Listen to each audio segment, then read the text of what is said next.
किसी ग्राम में किसान दंपति रहा करते थे। किसान तो वृद्ध था पर उसकी पत्नी युवती थी। अपने पति से संतुष्ट न रहने के कारण किसान की पत्नी सदा परपुरुष की टोह में रहती थी। इस कारण एक क्षण भी घर में नहीं ठहरती थी। एक दिन किसी ठग ने उसको घर से निकलते हुए देख लिया।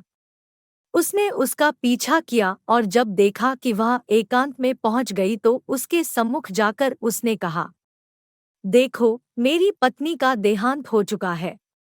मैं तुम पर अनुरक्त हूँ। मेरे साथ चलो। वह बोली, यदि ऐसी ही बात है तो मेरे पति के पास बहुत सा धन है। वृद्धावस्था के कारण वह हिलडुल नहीं सकता।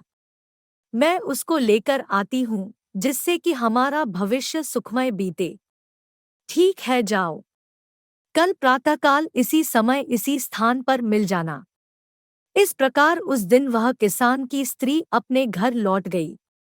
रात होने पर जब उसका पति सो गया तो उसने अपने पति का धन समेटा और उसे लेकर प्रातःकाल उस स्थान पर जा पहुंची। दोनों वहां से चल दिए।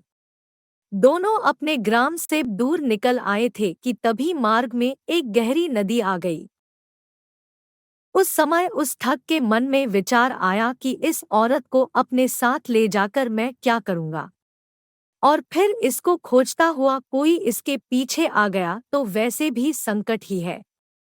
आथा किसी प्रकार इससे सारा धन हथिया कर अपना पिंड छुड़ाना चाहिए। यह विचार कर उसने कहा, नदी बड़ी गहरी है।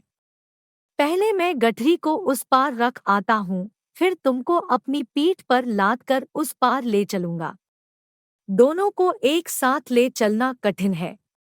ठीक है, ऐसा ही करो। किसान की स्त्री ने अपनी गठरी उसे पकड़ाई तो ठग बोला, अपने पहने हुए गहने कपड़े भी दे दो जिससे नदी में चलने में किसी प्रकार की कठिनाई नहीं होगी और कपड़े भीगेंगे भी नहीं।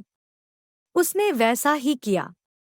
उन्हें लेकर ठग नदी के उस पार गया तो फिर लौटकर आया ही नहीं। वह औरत अपने कुकृत्यों के कारण कहीं की नहीं रही।